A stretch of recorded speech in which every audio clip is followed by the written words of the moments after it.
Today, we're bringing 5G to Tailosive Tech. Welcome back to Tailosive Tech Live on YouTube. Ladies and gentlemen, hope you're having a wonderful Thursday. A lot of different kind of wild, crazy Apple rumors to talk about, but I did want to address this one because it's almost been confirmed to a certain extent, while Tim Cook has not talked about it publicly. They have purchased Intel's old in-house modem division a couple years ago, and ever since, I guess Apple has been developing their own modems, but due to contracts with Qualcomm, they can't switch over completely to Apple's own design modems right away, which is why today's report is talking more about deep future iPhone changes. Once again, not a change I think that would get me to upgrade my phone, but still an upgrade, change to the iPhones nonetheless. But what do I mean by the title? Can Apple fix 5G? After my last trip, I personally think one of the biggest issues 5G has going for it, besides the fact that companies overmarket it and they promise, ideal conditions, you can get 2 gigabits or 3 gigabits per second, and that never ever happens. So Apple, I guess, could help in one regard of just kind of shutting up about 5G and not bragging about it so much, because we know the vast majority of 5G is not gigabit speed. It's marginally faster than LTE in some circumstances, and in often scenarios I've even seen it clocked slower than 4G. And even when 5G is about the same speed as 4G or marginally faster, it nukes the battery, which is one of, in my opinion, the biggest drawbacks of 5G, because the average consumer is not going to care about having 80 megabits down instead of 50 megabits down when they're using their phone to watch YouTube, stream music, browse Twitter. You can do all of that with fairly basic 4G. 5G is not going to enable something that 4G wasn't capable of enabling for the vast majority of low band and mid band. It won't make a big difference until you run a speed test. But what does make a difference to day-to-day use is battery life. And the fact that 5G is turned on most of these 5G phones by default, and of course more now. You shouldn't be doing this. Man, it's angry today. Okay. All right, I think it stabilized itself. I might have to dock the bitrate again. I don't feel like doing that, but okay. It seems fine right now, sorry. But basically, leaving 5G on across all of these different devices, as well as 5G being default on more and more carriers, usually a form of low band or mid band 5G, that's going to eat into people's battery life. And I've noticed it fairly substantially on road trips when you're driving through a lot of different places and your phone is kind of connecting and searching for towers a lot of the time. It has a lot of noticeable drain on even the best battery lives of devices. Like the iPhone 13 Pro Max has one of the best battery lives of any phone clocked in the past few years. Not saying the best, but definitely up there in like top 5, I'd say. And I still notice it drain way, way faster whenever 5G is on, and I will literally go into settings and turn it off and notice a probably twice as good battery life just without using 5G. So oftentimes I will just leave it off. And I think that's something Apple might be able to help with their own in-house designed modems, because we saw this with the transition to the ARM architecture. Apple was able to get much better performance out of CPUs and GPUs just by switching to their own design in-house, which I think that optimization of knowing exactly what hardware your components are going onto, and you're not trying to design a one-size-fits-all for a bunch of different devices, allows you to improve your efficiency a lot. So I guess that's what my biggest hope is for Apple in-house designed modems. Like, I don't really care much about my iPhone now supporting 2 gigabits down or 3 gigabits down. My main hope with Apple designing their own modems is that this will preserve battery life, which in my view is probably what's hurting the most amount of people that are just thinking, oh, I'm on 5G, that's good, 5G's the future. So they see the little badge on their phone and they're like, cool, I'm good. Unless they're on AT&T and they see 5GE and they think, oh, that must be 5G, when in reality it isn't. That's a more direct example of 5G being considered like, straight up scam for a lot of people. I visited some family on our last trip, and they were on AT&T and they were getting the 5GE thing. And they were like, yeah, my phone has 5G. And I was like, no, it doesn't, but that's okay. 5G might like a gimmick. It is a gimmick. I would go as far as to say it is nearly a straight up scam for a lot of people.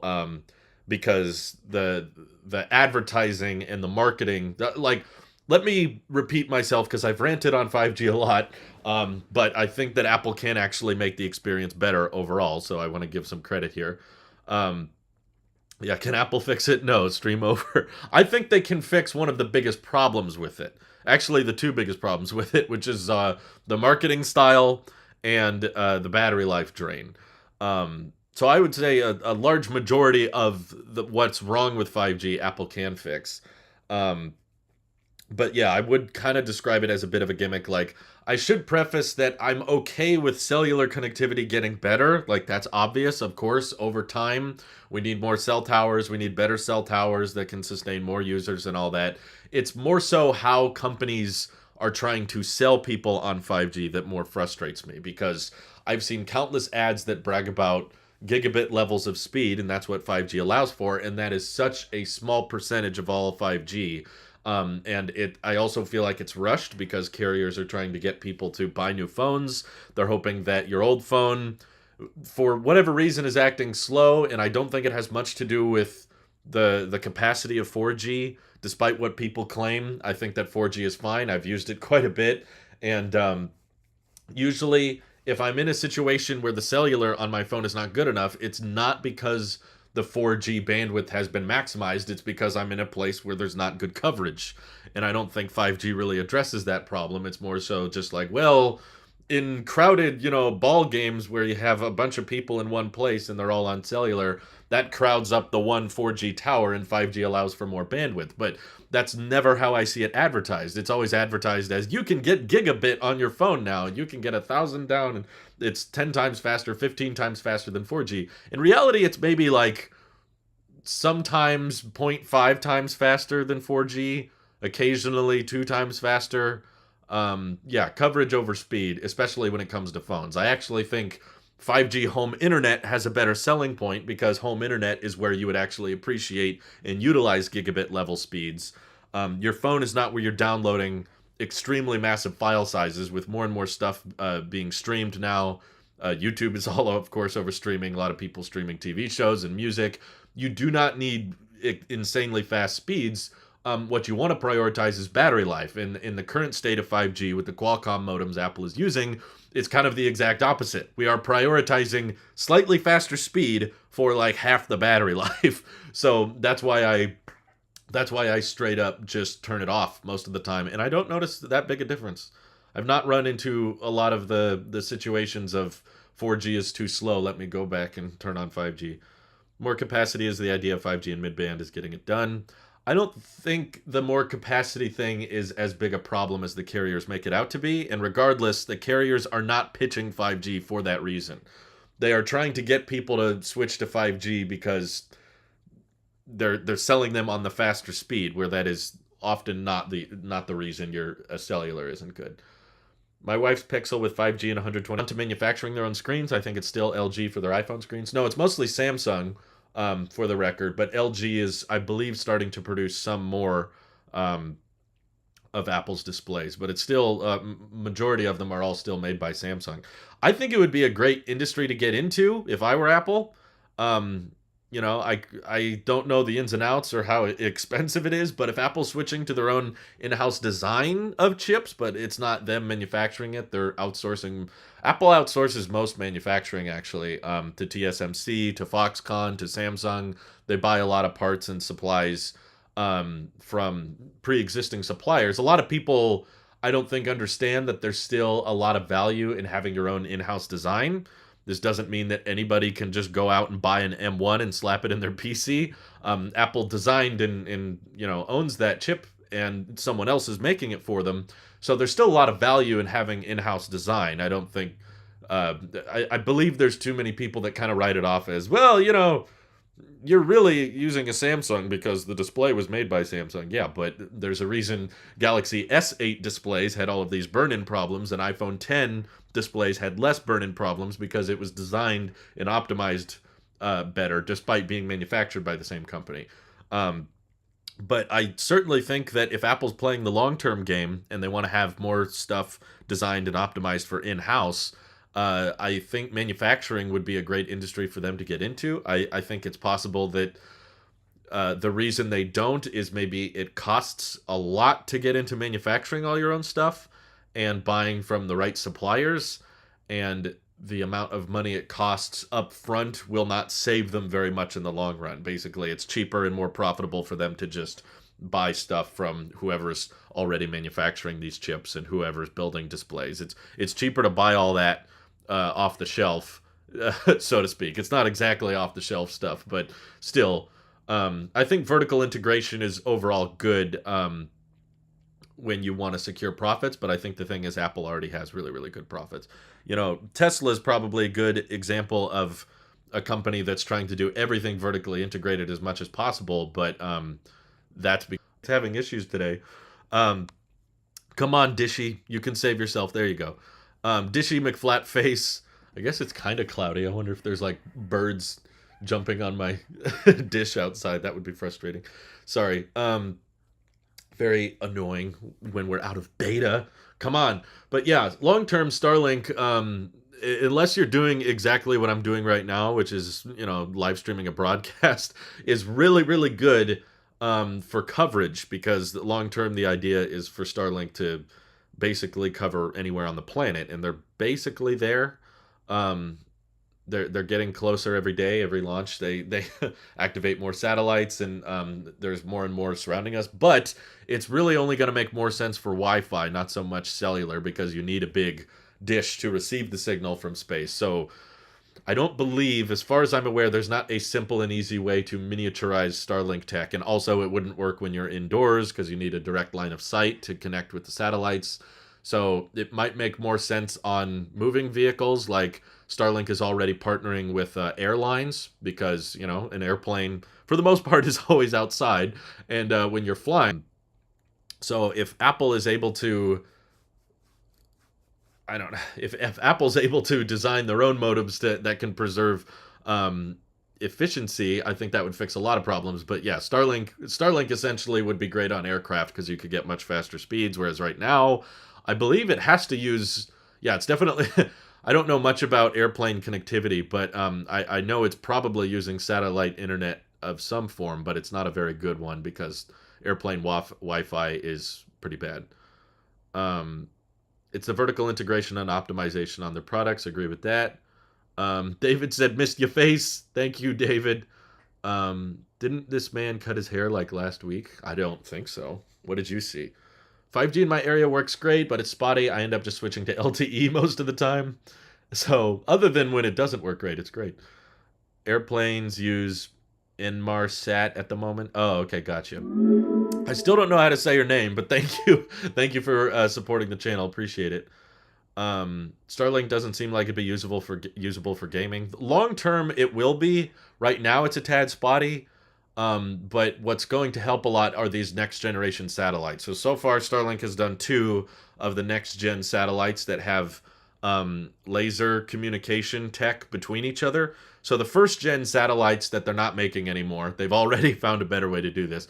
But the first generation satellites don't communicate with each other. They basically just relay your signal up to the satellite and then down to a ground station, and then from that ground station to the server you're trying to communicate with. Whereas these next generation satellites are able to communicate with each other. So instead of bouncing from your signal to the satellite down to a ground station, it can just go from the terminal, Dishy McFlatface, up to the satellite and then to other satellites in low Earth orbit, which can actually go faster than the ground station can, because light travels faster in a vacuum than it does in a cable.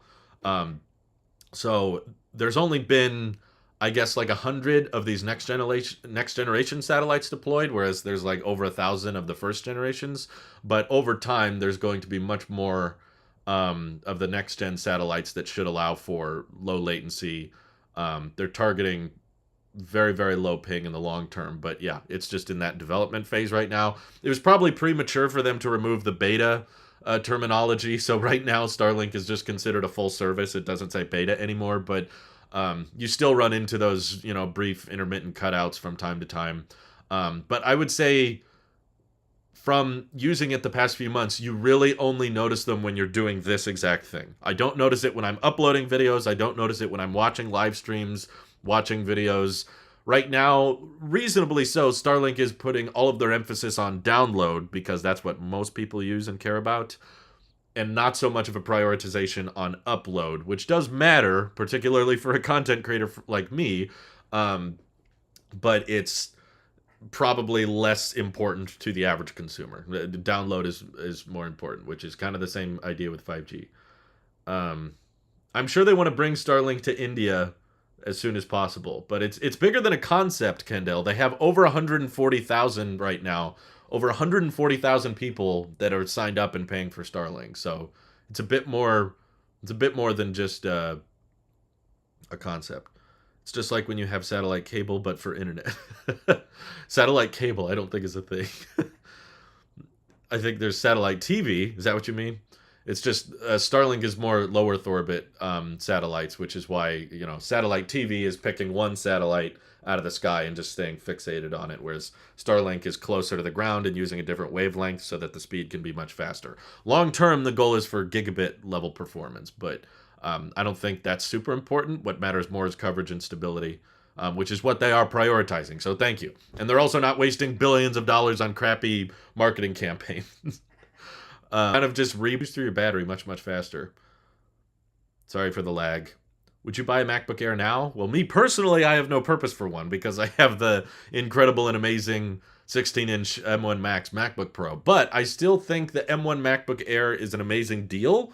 Some people were disagreeing at my review when I called it the best laptop ever because of value. So I was defining the new MacBook as the best laptop ever in terms of just sheer capability.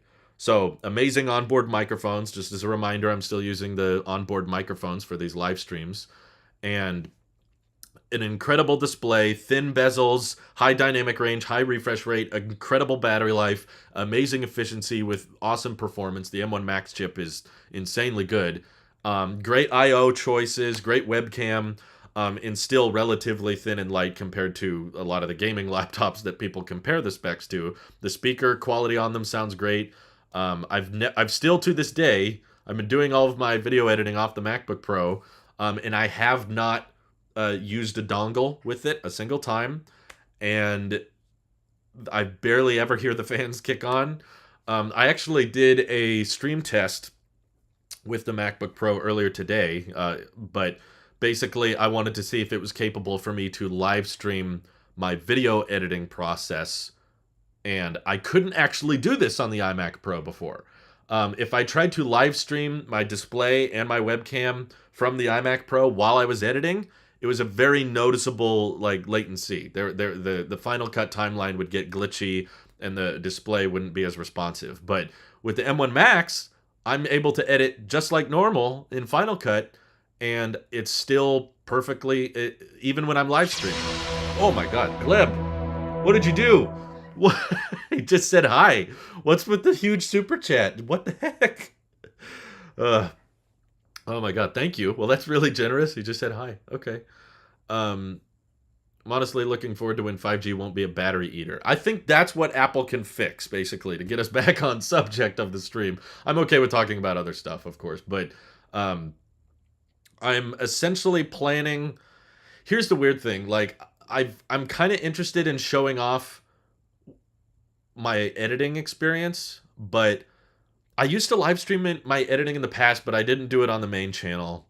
I would do it back on Twitch on Tailosive Talks. It was like a behind the scenes thing. But the issue I struggled with live streaming my editing process was that people obviously ask questions, and you know they want to treat a live stream like this where I can just give all of my attention to the chat and interact with you guys.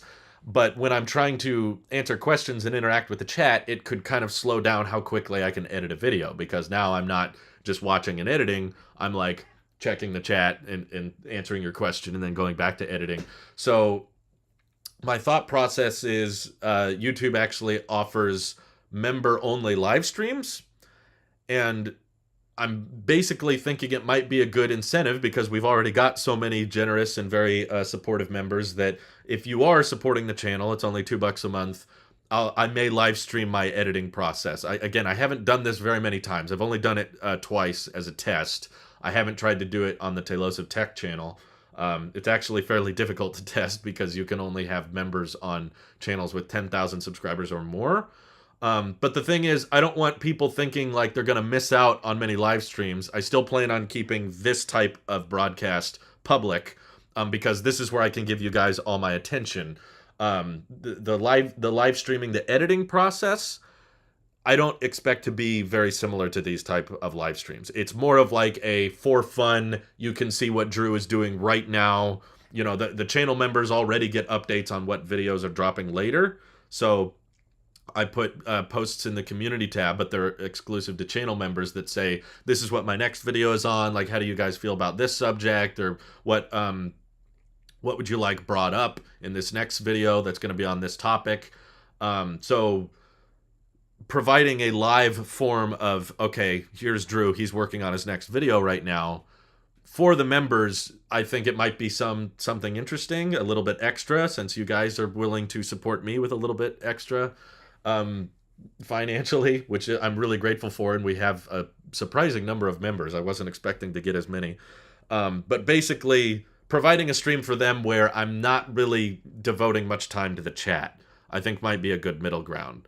It's like, because I don't expect these live streams to be as interesting, because they might be interesting, it's just not the same style. Like right now, I'm talking to you guys, I look at the camera, I look at the chat, and we're just interacting with each other, which is fun, and I want to keep doing those. This is not a replacement, it's just, if I am going to be editing my videos, why not just open OBS real quick? Yes, for those curious, I do use OBS. Something was going on with Streamlabs, I didn't catch it, but I think they were trying to trademark the term OBS, but then everyone got mad at them and they backpedaled. I don't know the story, but I don't use Streamlabs. I'm just using the built-in OBS, and then I edit my videos with Final Cut. But I was basically thinking, as like a behind-the-scenes look, could I just, all right, I'm going to edit a video anyway, let me just real quick open OBS and hit start streaming, and you guys can watch the editing process for channel members. But I wouldn't be talking as much. You can see me, like my face will be there, but I won't be like answering every question in the chat. So how long does it take to edit a video usually? It depends on the video. I would say on average roughly about an hour.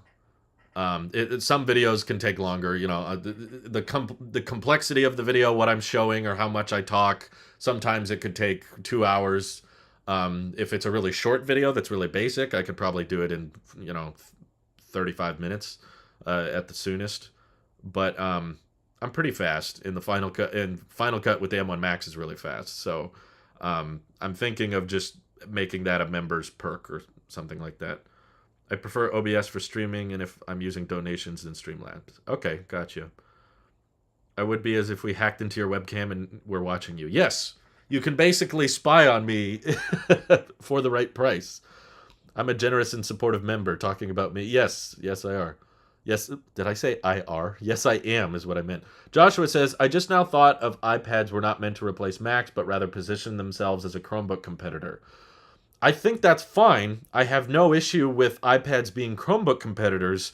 What I take issue is when you start pricing iPads to the same price as Macs. That's when I start losing interest, because I'm like, okay, wait, what is this offering that you can't get on a cheaper iPad now?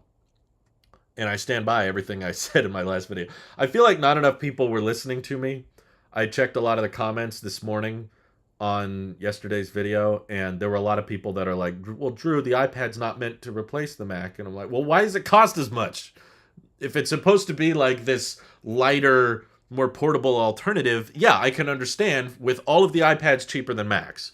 Okay, 11-inch iPads, the iPad mini, the budget iPad, yes. I said that in the video. I was like, all of those are fine. I don't have an issue with there being a $500 or $400 affordable iPad. And iPad OS covers the basics. You can take notes, you can watch YouTube, you can check email, you can do some basic stuff with the entry-level iPads. That's all good and dandy.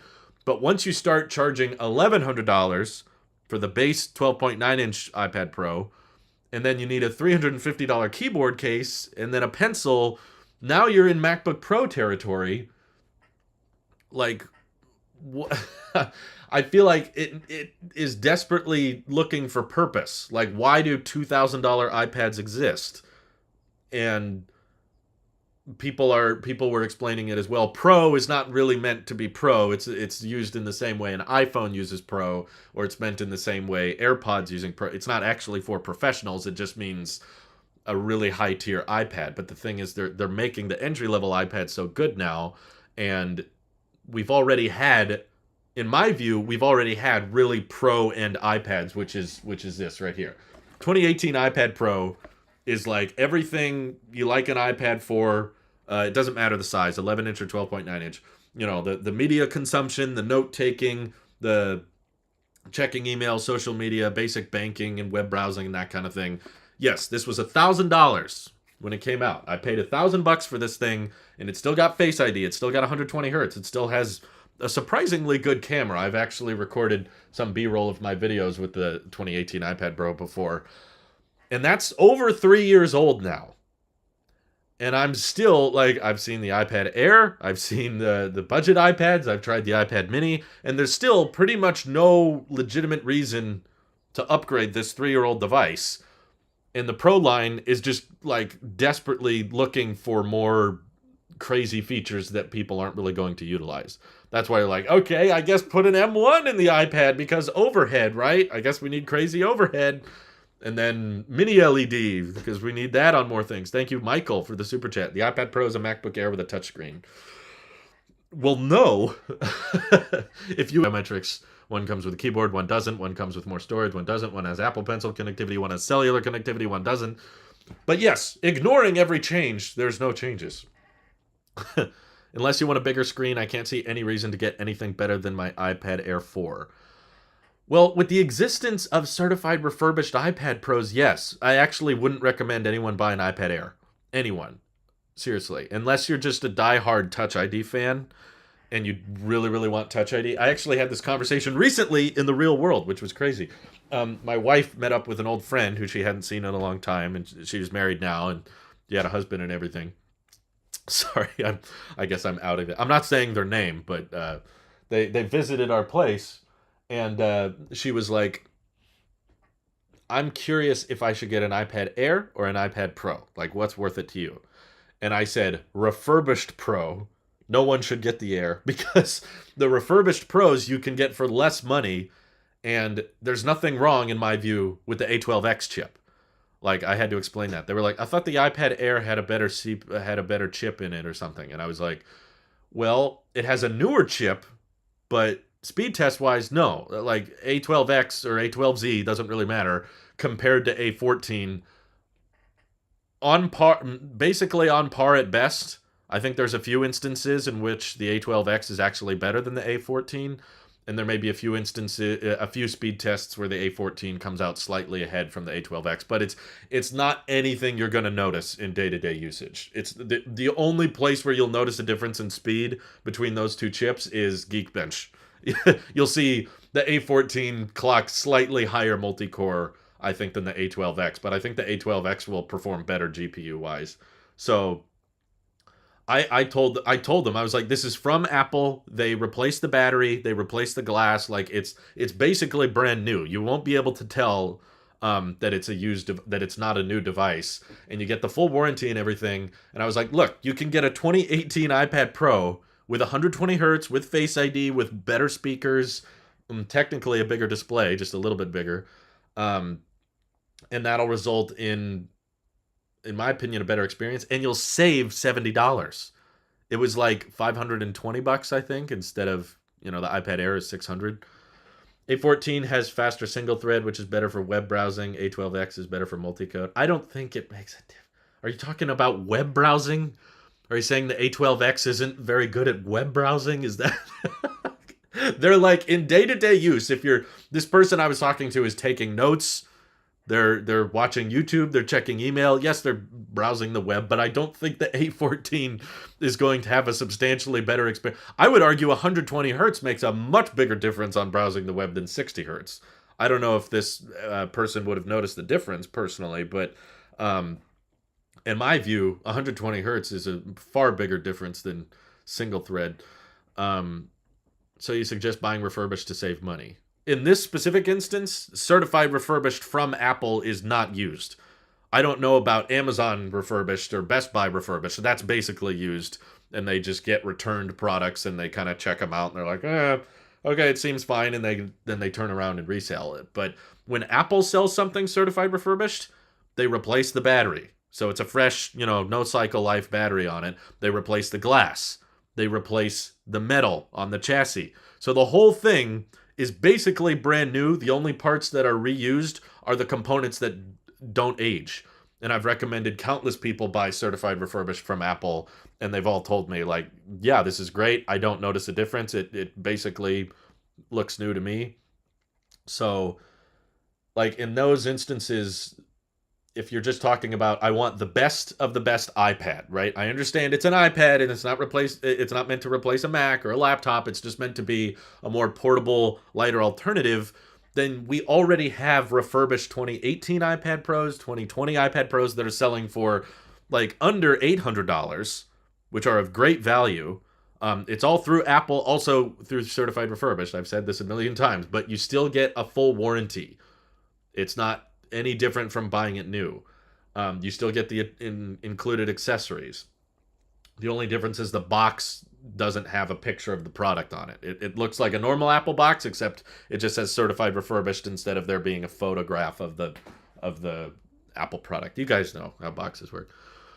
The difference of the 5G modems did help. My prior iPhone 12 with the Qualcomm X55 didn't perform well in 5G, even though in strong T-Mobile signal locations, the X60 was a real improvement in 13. Well, it may be an improvement, but I don't think the battery life has improved very much, because I still notice substantial battery drain on my 13 Pro Max when I'm on 5G. Like, granted, it's not as bad as the 12 mini, because the battery in the 12 mini was very small, but the fact that I can easily go through an entire day recording videos and doing high intensive stuff, playing games on my iPhone, and I won't even see that battery budge. It's like, fine, when I'm playing games at 120 hertz, I'm FaceTiming people, or I'm doing basic stuff on Wi-Fi, don't notice that battery go down very quickly at all. I'll have like a full day's use, and I'll still be at like 50 or 40% by the end of the day. Whereas when I go on a trip and I'm on 5G and it's trying to connect to all these different 5G towers, I notice that thing, it's not like it drops to zero. I never had it die on me, but that's when I started noticing my phone get closer to 20% at the end of each day. So I do think Apple should get into this business, and I'm glad they are. I'm glad that's essentially confirmed. Halami says Face ID is way nicer on the iPad and iPhone 2. Yeah, I agree. I prefer, when I reviewed the iPad mini, I was like, I can get by with Touch ID. It's not bad. It's fine if you're saving money, but with the existence of certified refurbished iPads, you're not saving money by going with an iPad Air. It actually costs you more to get an iPad Air than it would to get a refurbished 2018 iPad Pro. So I was like, well, yeah, if you're saving money and getting the better biometric, take the better biometric. But this person actually brought up an interesting point, because I told him the Pro has Face ID, and I showed him my iPad. I was like, see, I just tap the display and it unlocks because it looks at me. Whereas on the iPad Air, you have to rest your finger on the power button every time. And they said, well, I'm going to be using this iPad for school, and I'm going to be at a university that is not doing distance learning. So I'm going to have to wear a mask a lot of the time I'm at this university. And I was like, okay. I kind of budged a little bit there. I was like, I guess if you plan on using this iPad a lot and you're wearing a mask for some stupid reason, the iPad won't unlock through the Apple Watch like your iPhone does. So Face ID doesn't bug me on the phone because I have a watch, so every time I'm wearing a mask for whatever reason, it unlocks. And my Mac, I would like Face ID on the Mac. I still think that's a good idea, but if you're an Apple Watch owner, it would be kind of pointless, because every time I open my MacBook, it's unlocked before I'm even finished opening it, because I have the unlock with Apple Watch thing turned on. So I'll just lift it up and it's already done. So even though I have Touch ID on the Mac, I don't use it very often. I wish they would update iPadOS to support Apple Watch unlock. That would be awesome. Silicu just read my mind, yeah. But yeah, I guess if you're in that boat where they're not supporting that, then maybe the iPad Air makes slightly more sense. If you don't notice 120 hertz, you gotta pay the premium for Touch ID. I guess that's who I'd recommend the iPad Air to. I'd be like, make sure you really, really need Touch ID for some reason. Takes no time to put in a password. I wouldn't say no time. It's some time. I mean, that's why biometrics exist. You know, before Apple introduced biometrics, most people would just turn off the passcode, and there was not much security at all. Upgrade if you want 120 hertz, but 5G will offer you no material benefit over your iPhone 11. Oh, are people talking about upgrading? Michael's writing a bunch of messages. The only real argument for the iPad Air over 2018 Pro is longevity. I'm pretty sure the iPad Air will reach at least 2-year later versions of iPadOS. I'm less convinced, Margil. That was something else I saw brought up. People were like, oh, this one will get more updates. The iPad Air 2 is still getting operating system updates. I think that's 8 years. 8 years of software support, and it's still going. It hasn't been discontinued yet. And that was on like a pretty basic, entry-level simple CPU, and they're giving 8 years of support to the iPad. They're still updating the iPad Mini 4. Or did that get discontinued? I don't remember. I don't think it has. No, I don't buy Bitcoin. I accept Bitcoin. A lot of people have sent me Bitcoin. Thank you to, if you're watching, everyone who has donated in Bitcoin. I appreciate it, but I don't buy it.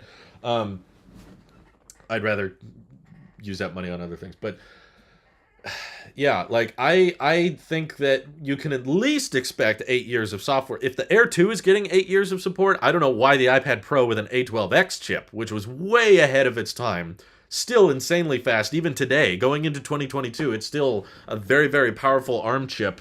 Especially, I would still define it as kind of overkill for the iPad. Now they're putting the M1 in the iPad, which is ridiculous. It makes me think, like, is there a limit to the amount of overhead argument we get on the iPad?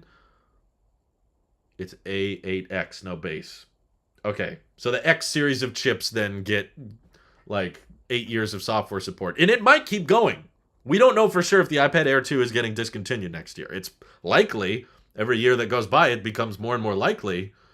Center Stage worth it? I love Center Stage a lot, and I really, really appreciate it, and I want it to come to more things. But, I mean, you can get it on the Mini. You can get it on the budget iPad. I'm sure. I don't want to say confirmed, but I'm like 99% certain the next generation iPad Air will have Center Stage. It's kind of bizarre that it doesn't have it already.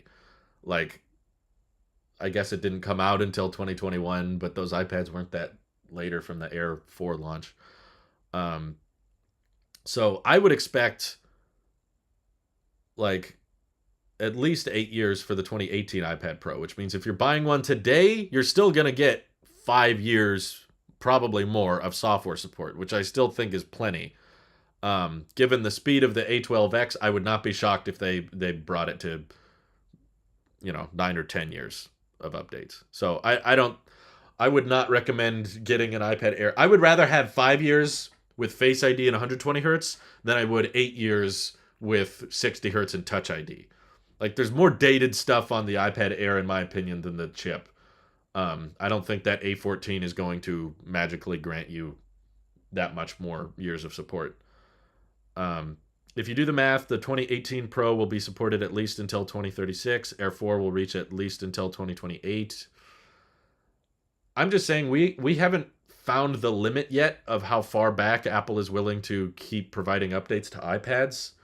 And honestly, I'm not terribly impressed with where iPadOS is going. Like you might get, all right, you don't get iPadOS, what is it, 21? iPadOS? I don't think so. I thought this discussion was about 5G. We talked about 5G a lot at the beginning, but these live streams are not restricted to one subject. If other topics come up.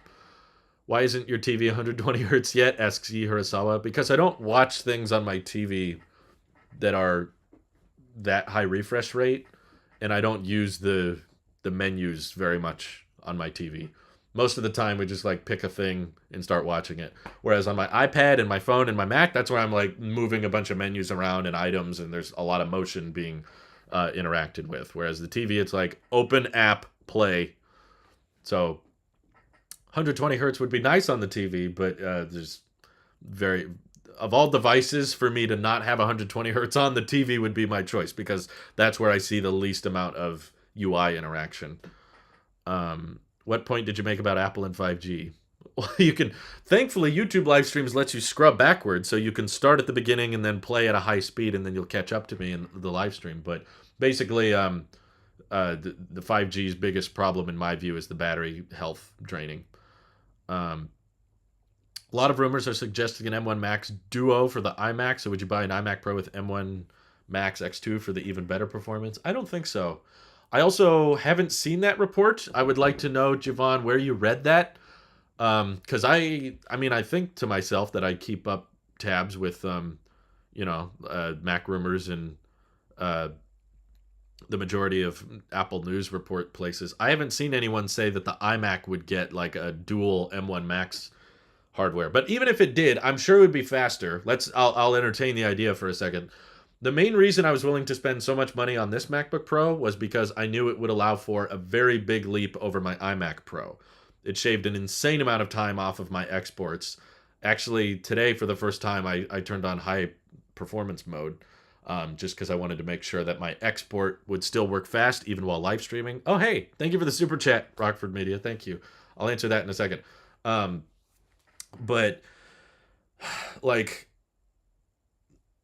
I shaved probably a good 15 minutes off a lot of my export times with the iMac Pro, which when you do as many videos as I do, that does make a fairly noticeable difference. I'm doing like 2 or 3 videos a day. That results in a lot of saved time. And also my iMac Pro couldn't live stream my video editing process, which I'm planning on streaming for members. I'll probably do the first one today, so I guess stay tuned for that. The Max Tech video showed a confirmed iMac Max. Is he saying confirmed again? Oh boy, people won't stop. Yeah, there's no way, basically, what I'm trying to say is there's no way for me to shave off another 15 minutes off my exports anymore because my exports are now pretty much all of them are sub 10 minutes. So I could spend a crap ton of money, but I would percentage-wise be saving less time compared to replacing the iMac Pro with my MacBook Pro, which I'm already experiencing the benefits of. Like when I took my anniversary trip last week, I made so many videos in advance, which in so little time. Like, granted, I've done videos in advance in the past, but it usually requires a lot of preparation. I didn't start pre-recording videos until like the last week before my trip, and I was able to make like 7 videos that I scheduled. And I'm not entirely sure, like the M1 Max chip allowed me to completely rearrange my schedule. Like before, I would edit a video and start exporting it, and if I was trying to make a bunch of videos in bulk, they essentially, I would have enough time while exporting one video to film another video, which there's a little bit of latency when you do that because you got to get all set up again. Whereas with the M1 Max, I was able to record 2 videos back to back. So I recorded one whole subject, then I stopped, and then I recorded another subject, imported them all. Because the exports are so fast, there's so little wait time, it's unlikely for me to be able to record a tech video while my MacBook is exporting. Whereas while the iMac Pro is exporting, yeah, I could fit a recording in there. So my workflow changed a lot. Also, I've said this before, but we're planning a lot of trips for next year where I'm going to be working away from home.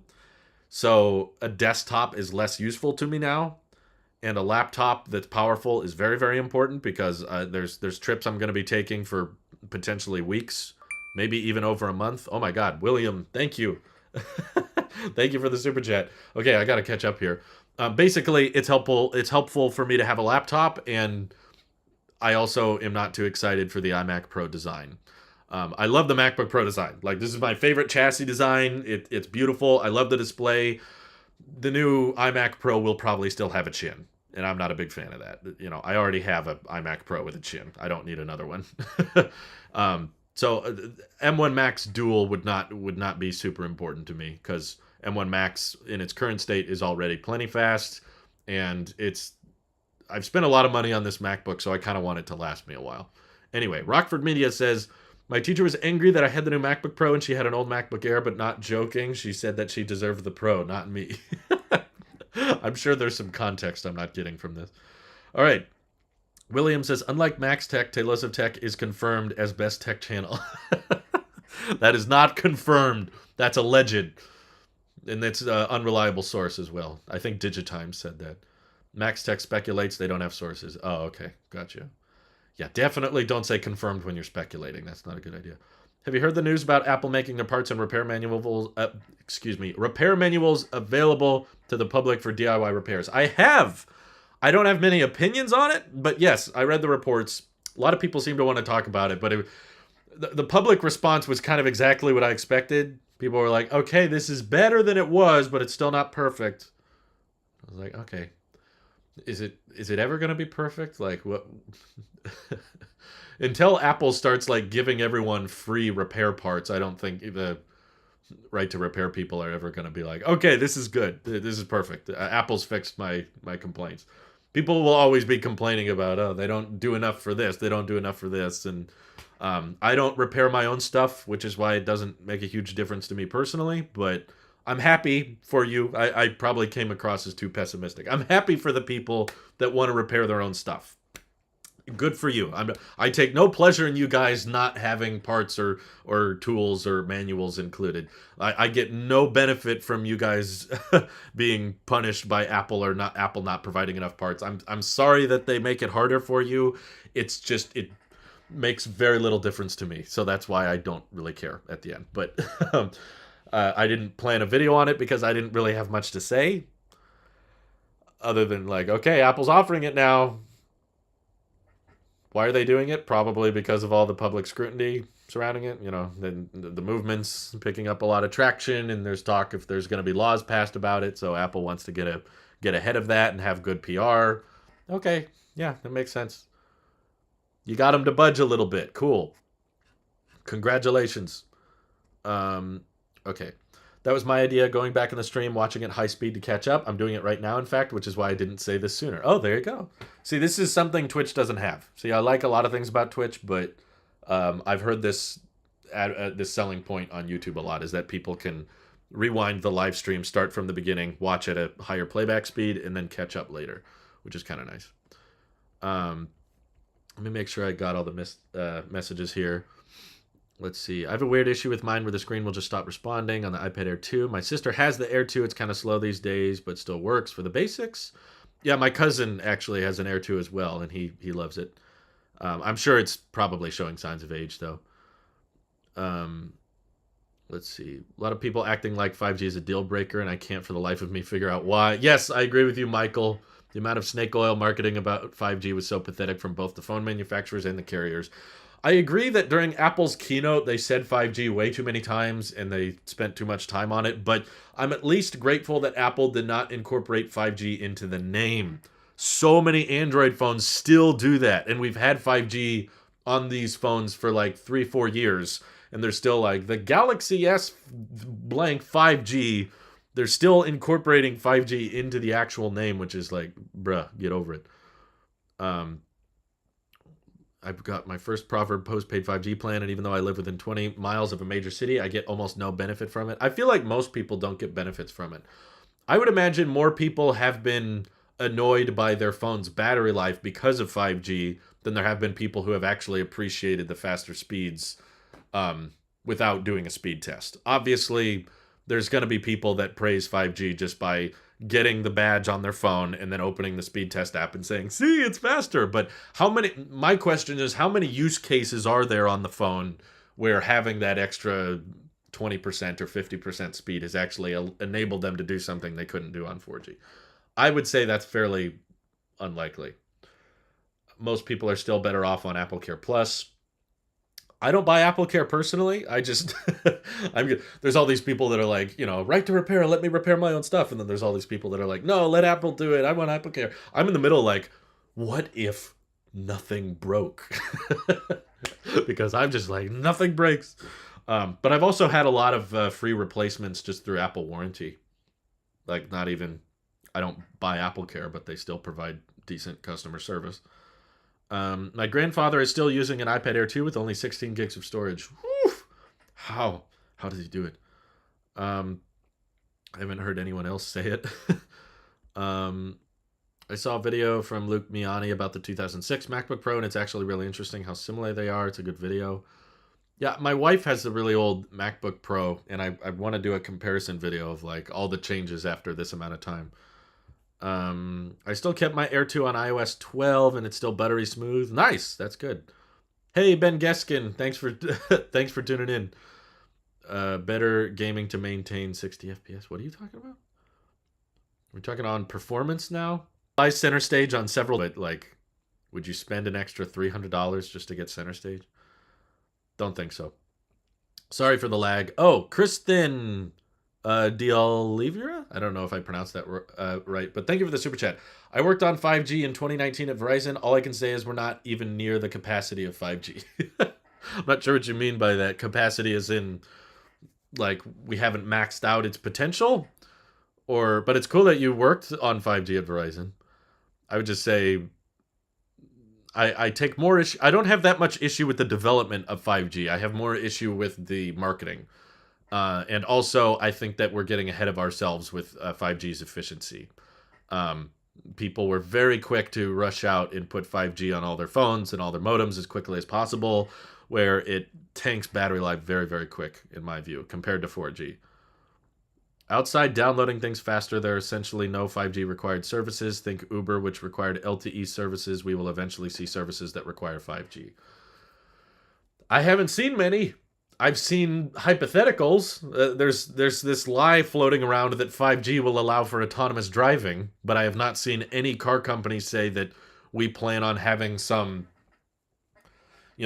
giant supercomputer somewhere that drives all of our cars, but it needs a 5G signal to every vehicle.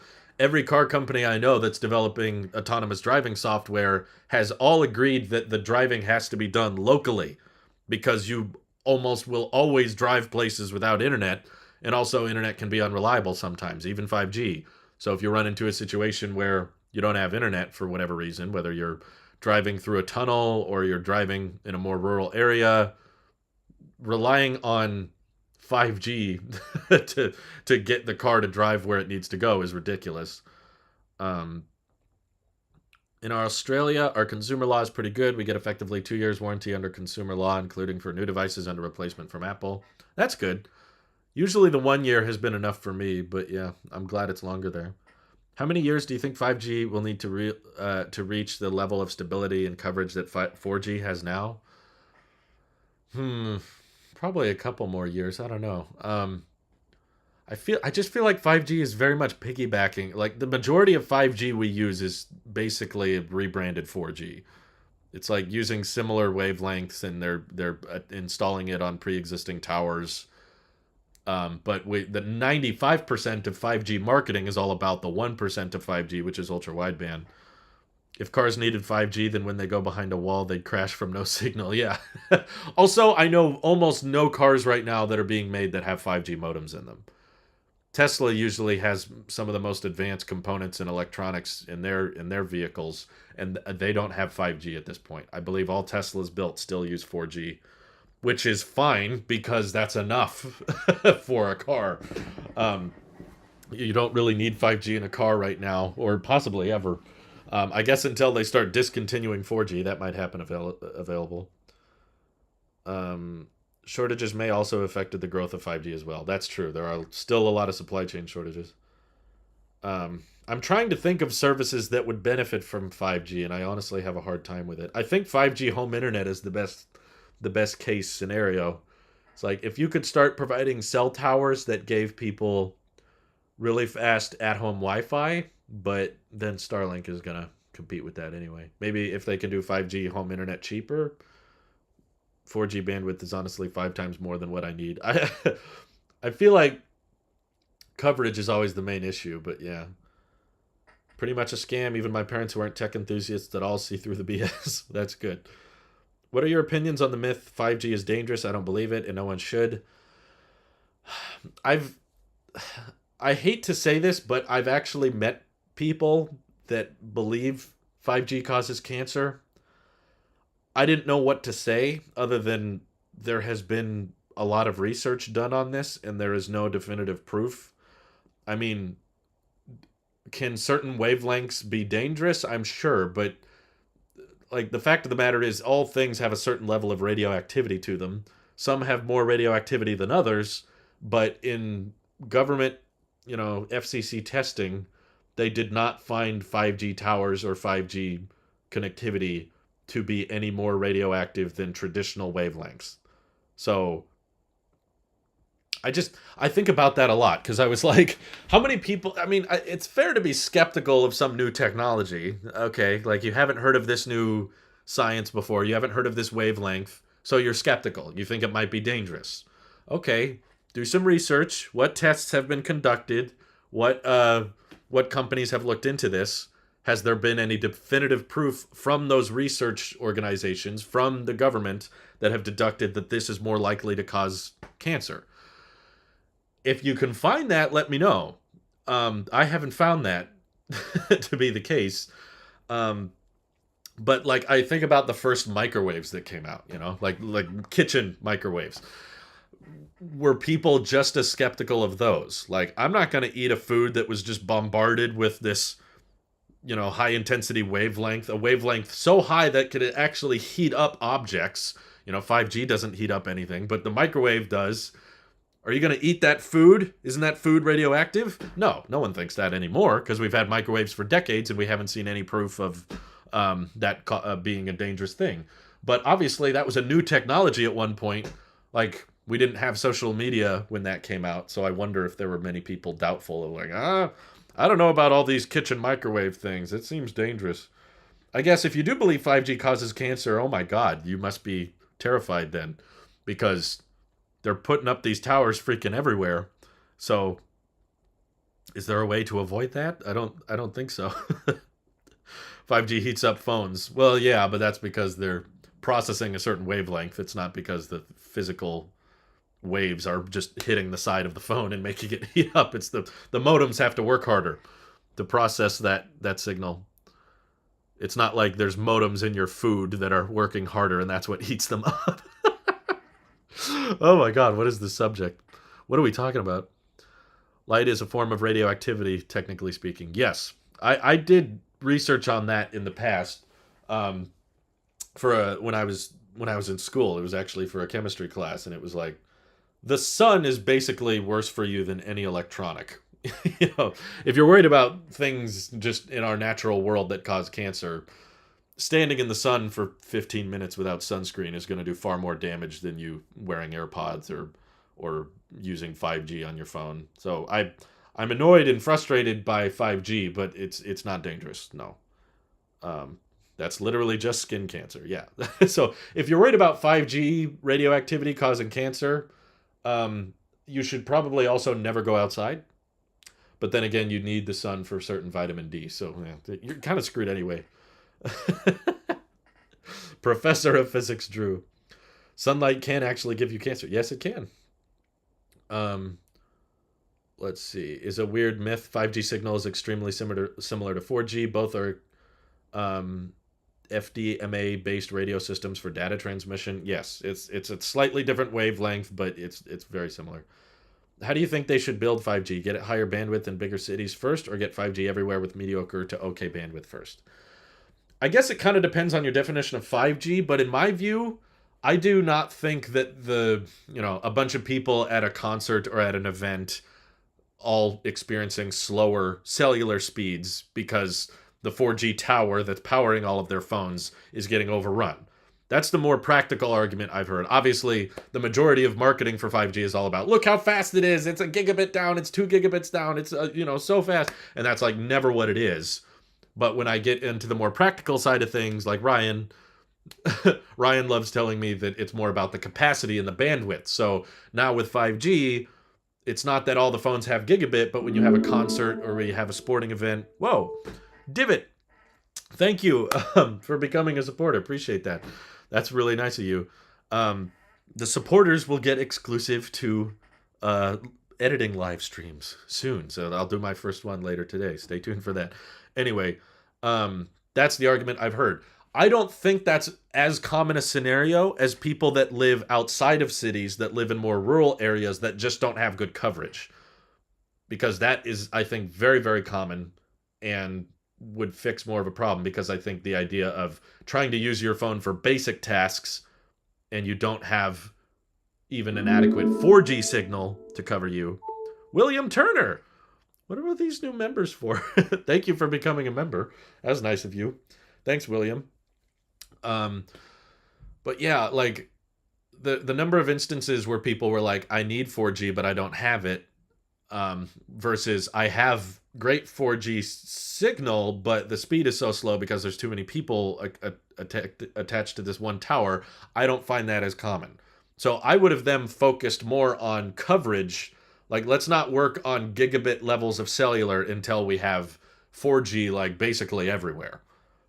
More towers, better coverage in more places. I've experienced lots of congestion, and it's all at places like Soldier Field and United Center for Concerts and Sports. I know that's a situation, but in my view, if you're at centers where you're at concerts and sporting events, that's what Wi-Fi is for. Okay?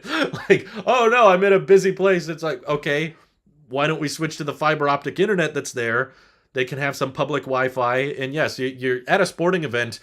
If you're at a sporting event, there's something else to do than stream YouTube videos on your phone.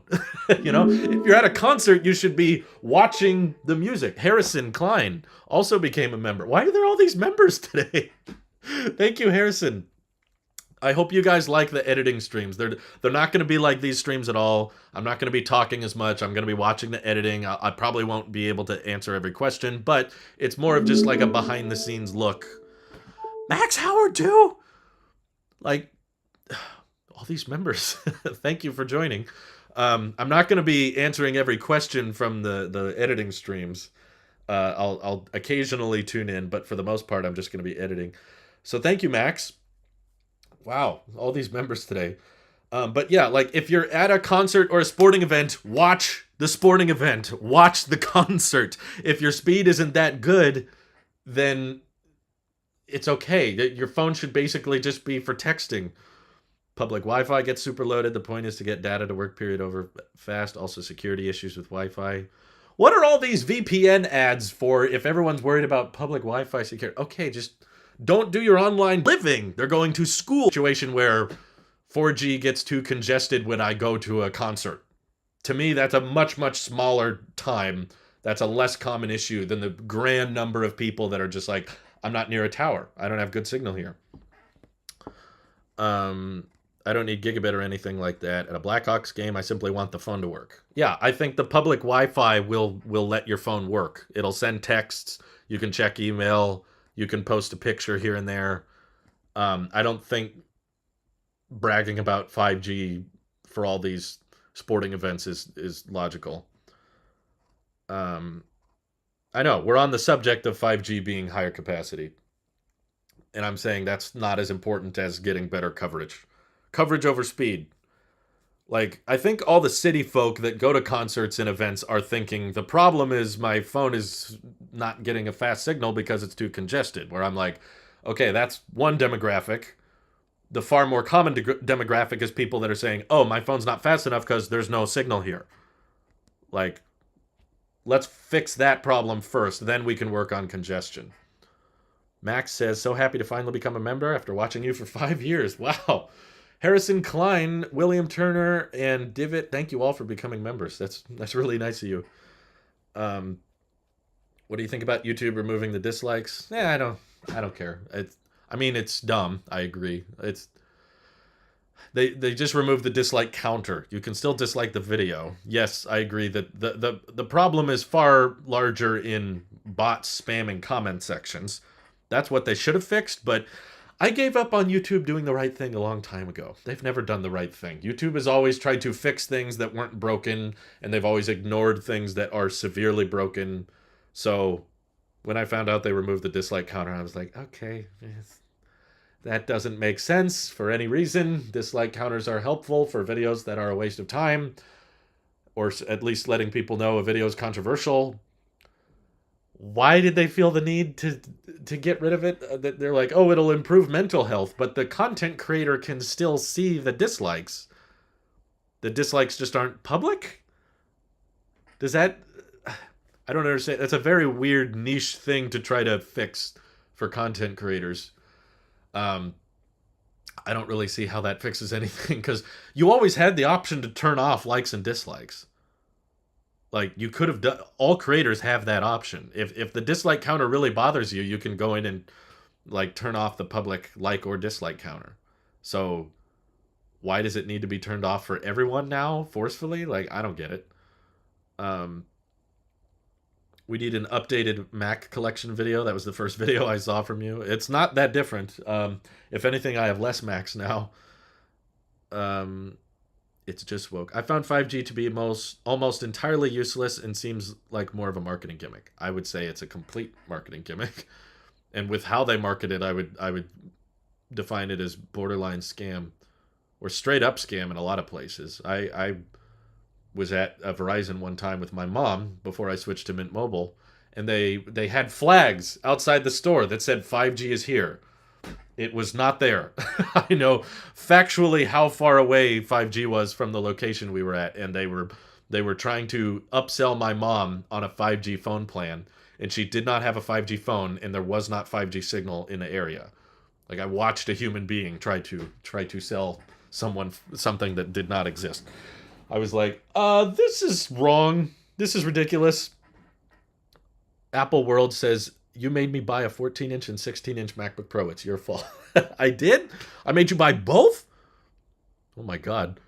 The first video I watched was iPhone 7 defense rant, and I instantly subbed. You brought up points I didn't even think of at the time and how AirPods will save you time. Here's how. I don't remember that, but I'm glad you enjoyed it. This point is to pretend to do things to prevent legislation, but it's not a true fix. Wait, what?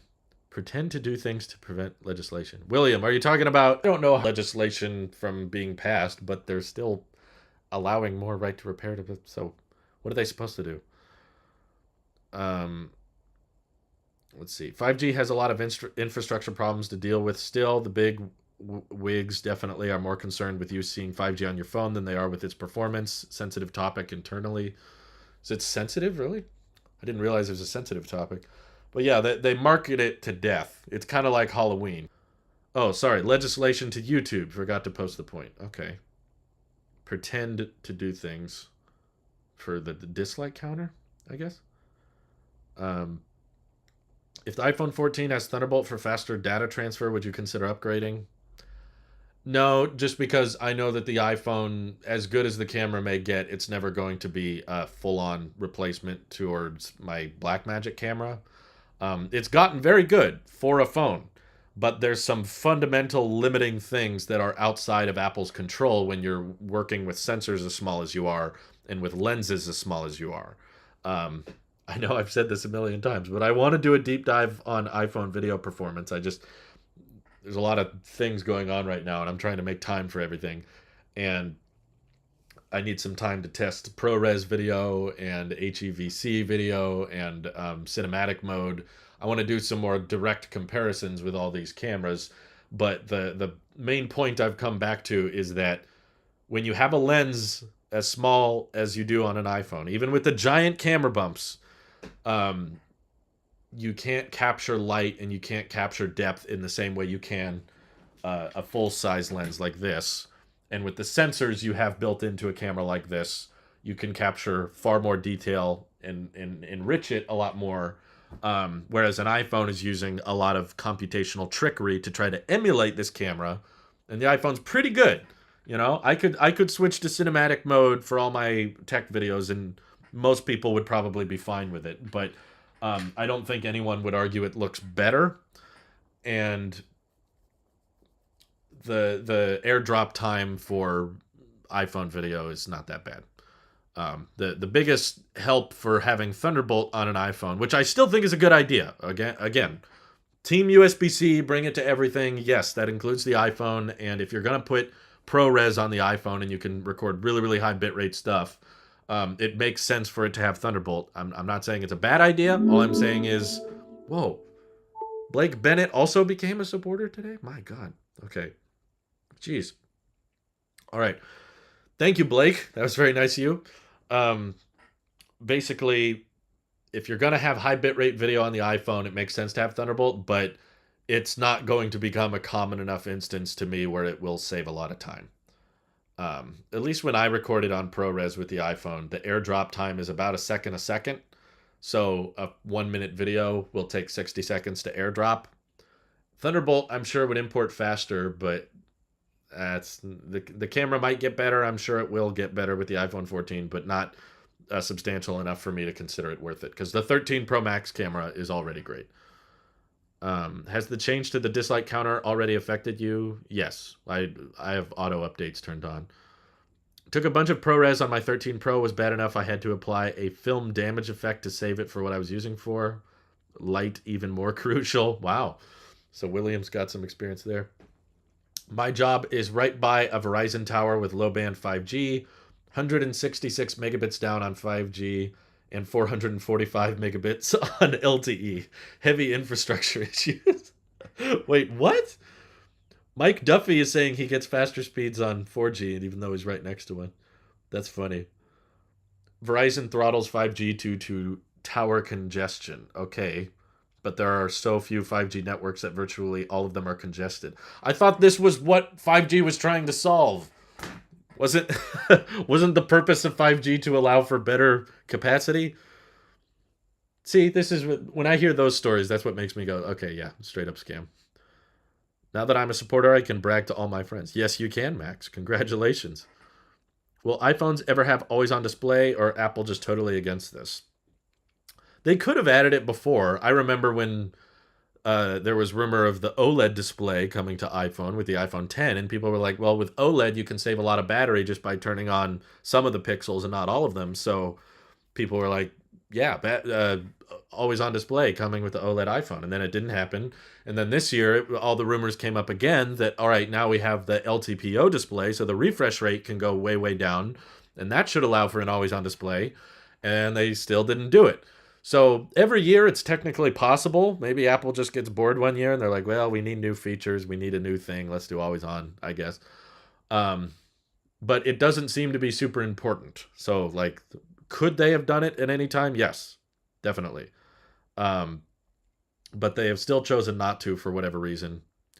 I'm not a big fan of always on displays. I've used them on Android phones before, and I don't even have always on my Apple Watch because the raise to wake thing works really well for me. I haven't even noticed really that it's not always on because the screen lights up whenever I need it to. So I'd rather preserve battery life. And I do notice a big difference in battery life on the Apple Watch when you have the always on display turned on versus off. It dies much faster. Let's see. I got to use AT&T's 5G Plus in Dallas a couple weeks ago, and download was 1.2 gigabits, but upload was 50 megabits. Jeez. Yeah, there has not been much prioritization on upload, which I would argue might make a bigger difference than download. I just want to know what people are doing on their phone where the gigabit matters. Is there a possible patent issue for always on displays in regards to smartphones? I don't think so. No, Google's done it, Samsung's done it, OnePlus has done it. I don't think there's a patent on it. They just don't want to. I have a feeling Apple will add always on as a new iOS update for all OLED iPhones. That's possible, but it would still have to run at 60 hertz, which would not be great for the battery life, I suppose. I mean, we've had always on displays on phones that didn't have LTPO before. That looks like the 41 millimeter. That's because my wrist. Stop lagging. Thank you. Man, it hurt me. But yeah, my big arm makes the watch look not very big, but this is the 45 millimeter. Let's see. I don't find it useful. People really want to see those editing streams. I guess so. I guess get your expectations in check. I don't expect them to be super interesting. It's just kind of meant to be like a live thing you can tune into of like, oh, I wonder what Drew's doing right now. I wonder what video he's editing. And I'm not gonna be as animated or as active as I am on these streams. But as much as oh wow, Dustin, thank you for the super chat. That was nice of you. I love your channel. I will be getting an iPhone 13 Pro Max. What can I expect to change? Well, I don't know what your current phone is, Dustin. I guess expect a better battery life, because this is the best battery life in any phone. Expect 120 hertz, because your last phone probably did not have that. Macro mode, which is really fun. And cinematic mode, which I like. If they want to do that, they would have brought always on to older Apple Watches. Oh, that's true. Don't question the money, just take it. I'm sorry, I want to question the money. What did you think of the Spider-Man No Way Home trailer? I did a video on Tailosive movie reviews talking about the new trailer, so feel free to check that out over there. But this is Tailosive Tech, so we got to talk tech. On the 45mm Apple Watch 7... Oh, Williams on the 45mm. I've got a Series 6, so probably not upgrading until this is broken or something. Yeah, it might be a while. Usually people will upgrade their watch because the battery health goes bad. I have both MacBooks to see which one I prefer, and to be honest, I like the 16-inch model. I don't carry a monitor, but I prefer to have a screen that's so beautiful and bright. Yeah, I love it too. I have not checked out the 14-inch MacBook, but I know I want the 16-inch because I've often been using it and I love it. But one of the few things I've complained about is the screen feels kind of crammed. But that's because I was used to using a 27-inch iMac for the past 4 years. And now that I'm doing everything off of the onboard display, this feels a little bit smaller than I'm used to. Oh my God! Lon M just became a supporter. Thank you, Lon. That's very nice of you. I hope you guys like the streams. You get I guess you get a taste of my editing workflow, and you can... I don't actually go back and watch the video start to finish, so you won't technically see the video early, but you'll get the gist of it. Hopefully Starlink does better. Thank you for all your support, guys. Seriously, thank you. I remember watching a stream back in the attic where you decided to film a video while streaming, and it was really entertaining. Well, maybe I should keep doing that. A mini, you said? Houston? Wait, what? Who said mini? A minute, you said? What are you talking about, Apple World? On 5G, I get around 600 megabits, while I get around 200 on 4G in the same place. My bet. But that's probably because 5G isn't widely adopted in my country yet. Saudi Arabia. I would say that's plenty fast. Oh, Dustin Butler just said he has an iPhone 12 Pro. Okay, gotcha. We'll definitely expect better battery life. If you have a 12 Pro, expect a bigger display. It's going to be heavy. It's going to be a thick boy. Heaviest iPhone ever. But thank you for the super chat, Dustin. That's really nice of you. Wow, there it goes. Okay. I have the 14-inch MacBook Pro M1 Max. It's beautiful, but it gets warmer sooner than the 16-inch. I've found some occasions the GPU's throttle during long, intensive tasks. Fast again after cooling down. Oh, okay. You said you went to Houston, right? Me? No. When did I say I went to Houston? In watchOS 8, they removed the subtle animation of the watch face coming into existence, like with the Meridian or utility watch face when going to the home screen. Oh, really? I didn't notice that. Interesting. Didn't pick that up. I guess I'm not using a watch. I don't use either of those watch faces. Max says, I didn't upgrade because I have a 12 Pro Max and I maybe take like one photo a month. Yeah, that's fair. 12 Pro Max is still a good phone. Let's see. My Series 6 came with 7.6.1, so I'm actually sticking with... I must be the exception to the rule because where I am at my line on T-Mobile, postpaid Magenta Max gets 110 on 5G and only 35 on LTE. I feel like for the vast majority of smartphone users, like even 30 is fine. Like, that's probably my biggest fundamental issue with 5G is it's trying to make this use case that smartphones are these really, really heavy data consuming devices. It's like relative to what most people do with their phone, which is like YouTube music, maybe some TV shows on Netflix and checking email and social media. You do not need intense internet for that. It really doesn't make that big a difference. Where is Randy? I don't know. I texted him today. We were talking back and forth. But I don't know where he is. Let's see. I'm going to get a 12 Pro Max soon. I have the XS Max, and I don't care for 120 hertz, to be honest, on a phone. All right, fair enough. You can always turn it off. I would still say 13 Pro Max is worth it, even if you turn off 120 hertz. You use it for content creation. Okay, fair enough. 12 Pro Max is still good. To some extent, these live streams are like a press conference. Really, I never thought of it that way. Should I get the Apple Watch Series 7 now or wait until next year for the Apple Watch Series 8 since this year is almost over? Well, the year is almost over, but the Series 8 is not soon. You still got like 10 months before the Series 8 comes out. So I would say the Series 7's not that old. I mean, yeah, if you want a 7, I guess it's not too late. It's only like a month old now. Yeah, they shipped in October. It's not too early, it's not too late to get a 7. The watch has only been out for 1 month. Like, come on. I mean, it's been out for a little while, so maybe look around for a deal. Usually Amazon or Best Buy will have sales. There's probably going to be a few Black Friday sales in the coming weeks, where you might be able to get a Series 7 for $20 off, $50 off, maybe more. Harrison keeps asking, what's on my iOS 16 wish list? I don't have a huge one. I at least want tidied up camera app and lock screen. Yeah, I guess I want to be able to change the toggles in the lock screen, but I kind of like iOS the way it is. I don't have a huge wish list.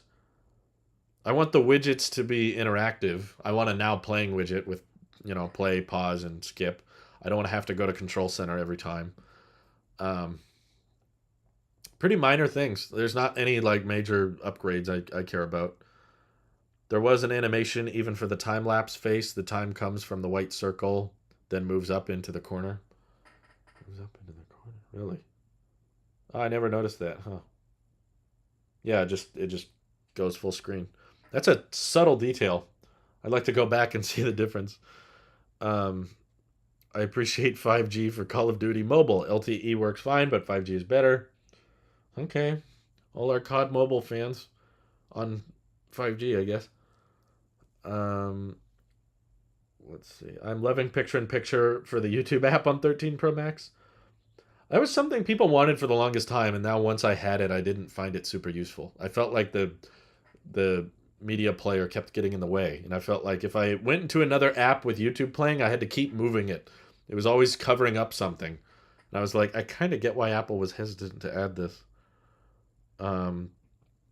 Silicu says at some local retailers, I've seen some Apple Watch discounts of $20 to $50 for Black Friday. Okay, there you go. That's a good deal. The last thing I want on iOS is an always-on display. I still miss it with just being able to glance at my phone without touching it. I guess I have a watch. Maybe that's why I don't care as much about always-on display. That could be it. Happy with the 6. Not much of an upgrade on 7.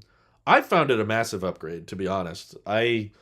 I use the keyboard a lot, the QWERTY keyboard, which I feel is underrated. And the bigger display is quite noticeable to me, especially if I go back and look at an older Apple Watch. Like, I understand if you're comfortable with the SE Series 4 through 6 design, obviously that's fine. But as someone who's reviewed every Apple Watch, the Series 7 feels like a pretty big upgrade to me. As far as Apple Watches go, I would say it's up there with one of the biggest. Probably second to the Series 4. That will likely forever and always be the biggest upgrade because we got the bigger display, we got ECG, and the S4 chip was a big improvement. So we got like redesign and a spec boost. Whereas with the Series 7, it's mostly a redesign, and there's not many new health sensors. But as far as previous Apple Watch upgrades go, I thought Series 6 was a very minor upgrade. I've been re-listening to the podcast. Everyone was asking for an iOS 13 wish list, but you were talking about how all you want is the volume indicator to change, and you've been asking since iOS 10. That was my... I can't think of much. It should be free to pin anywhere, not just corners like they're doing now.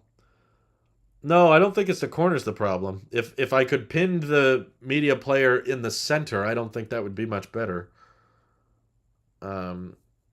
I'm happier with the SE. I don't care for ECG and fancy blood oxygen level. Yeah, I don't think the blood oxygen level is super helpful. You're probably tired of hearing this question, but what was your opinion on the Prosser vid? Well, I haven't seen it, so I can't give you one. I don't watch that many tech YouTubers, believe it or not. When you spend a lot of time doing podcasts and live streams and videos about tech, you don't instantly want to go and watch a bunch of tech videos. So I don't watch him. but I don't watch many tech channels in general. Even if 5G is just a little bit faster, that's okay. Imagine. My problem is if they were advertising that on the freeways we've added a lane and now the speed limit is 300 miles an hour, but then you get out there and it's actually 65 miles an hour. I'm not against cellular getting faster. That's not my complaint with 5G. Like, if you want to provide faster signal, that's great, but I just think that there are bigger issues to focus on, and also 5G absolutely nukes your battery life. So if it was like, now you can drive 65 miles on the freeway, but you'll go half as far, you'll run out of gas twice as fast, then I'm less interested. So incremental improvements on cellular are fine. Just treat them as incremental improvements. Don't brag that now with 5G on your phone you can get gigabit level speeds when that's not going to happen. And for the low band stuff, we've even seen people in this live stream mention that you can often get faster speeds on 4G than 5G, which is funny. And the battery life is still way, way better on 4G. So I'm not against the idea of cellular getting better. I just think that there's better ways to spend our resources than gigabit. Let's see. Just because the way Apple adds a feature is bad doesn't mean they shouldn't have. Picture-in-picture needs options to lock it in place. The edges of the screen are important in most apps. I would say the middle of most apps are important too. I'm not saying they shouldn't have picture-in-picture. I'm glad it's there for those who want it. I'm just saying it wasn't as helpful or as useful as I expected it to be, because you're on a phone. So the screen is kind of small, which means there's not an easy, in my opinion, there's not an easy and simple way to shrink a video down and have it playing without it interrupting stuff. I get why they pin it to the corners, because most of your content that of other apps that you're using are going to be in the center. But if you could pin it to a not corner, that's just going to cover up every piece of content you're looking at. So that wouldn't look good either. So I don't think the implementation of picture-in-picture is bad. I just think from a fundamental level, it's kind of difficult to do on a phone correctly. I wear my watch to sleep, and I kind of like the blood oxygen background data it gathers. I've noticed it checks every 30 minutes, which I will do during the day if it notices that you're not moving that much. I notice it too. I just don't find that information useful. It's just the blood oxygen level is not, the checker is not FDA approved because it's not super accurate. If you're wanting to check blood oxygen levels, you're much better off checking it from your fingertip, not your wrist. So it's fairly accurate, but I don't know what to do with that data. Why not make the video transparent so you can interact with things behind it? Well, because then the video wouldn't look very good, in my view. Maybe if there's a button or a slide over menu, that could kind of be transparent through the video, but then the rest of the video is normal. I don't know. I just think having a different app and then a video playing on top of it doesn't work super well with a phone, because a phone is primarily used with one application at a time. Technically, Android supports split screen, but I've not been impressed by any of the implementations I've seen. I've tried split screen on a phone before, and I was like, everything's cluttered. As soon as that keyboard pops up, it just breaks everything. You can't see very much of one app, and you can't do very much of one app. So I would much rather just have full screen apps that I can quickly swipe between that stay running in the background. I could do without 5G in its current state, but I'm okay with it. But that's probably because my cellular plan was upgraded to 5G at no extra cost, no upsell to me. Yeah, there's no upsell to me either. I think it's funny that I'm getting a better user experience by turning off 5G. I get better battery life, and I don't notice the slower speed. Body temperature would be more practical for more people. Yeah, there's a lot of data your watch can collect that I don't find useful. I'll sum up the processor vid in TLDR. He's saying Apple software is well behind Apple hardware. I've said it myself, but he was the first major YouTuber to signal boost that view, which I share. I don't think he's the first. I've heard a lot of people say that.